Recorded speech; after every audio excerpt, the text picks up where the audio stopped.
Eu sunt Andreea, iar acesta este primul meu haul și primul meu filmuleț de pe YouTube. Deci să începem. Tocmai ce m-am întors de ceva timp din vacanța pe care am avut-o în Berlin și voiam să vă arăt ce mi-am cumpărat. Din Berlin și din Amalfi. Din Berlin mi-am cumpărat parfumul acesta pe care mi-l doream și care încă nu a apărut la noi, cred că ulterior a și apărut. Glossul acesta de la Charlotte Tilbury.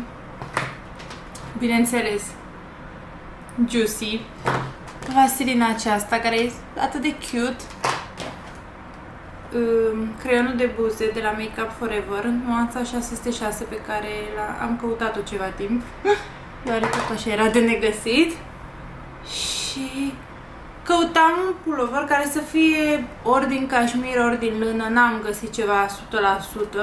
L-am găsit pe acesta care mai are în componență și viscoză și poliamidă.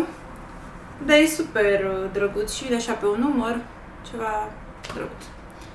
Și bineînțeles că am fost la Starbucks, iar de la Starbucks mi-am cumpărat, nu puteam, bineînțeles, să intru să-mi iau doar cafea. Eu am o problemă, cumpăr orice văd. Și mi-am cumpărat acest ursuleț care mi s-a părut super cute și m-a cucerit. Așa.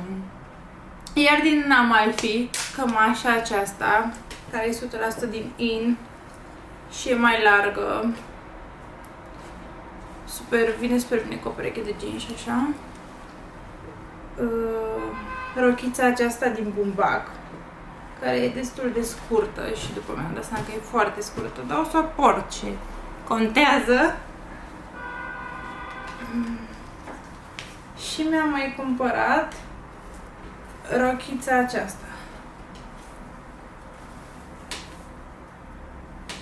Este largă așa, exact cum îmi place. Și era să uit, eșarfa aceasta din mătase. Superbă. Și sper că n-am uitat nimic. Sunt cu toate pe mine. Pe lângă magneți și căni și cănuțe și tot felul de brizuri.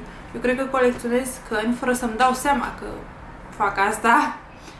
Așa și nu știu, spuneți-mi voi ce ați vrea să mai vedeți. Acum am fost așa, e un subiect nou YouTube-ul și nu prea știu cum să mă comport. Spuneți-mi voi ce ați vrea să mai vedeți pe canal. Cred că o să încep să postez, dacă voi vreți să postez în continuare, și scrieți-mi în comentarii dacă vreți să vedeți make-up, dacă vreți să mă cunoașteți mai bine, dacă vreți să vedeți skincare, ceea ce vreți voi să vedeți, o să vedeți. Aceasta am fost eu și vă pup pe data viitoare. Pupici!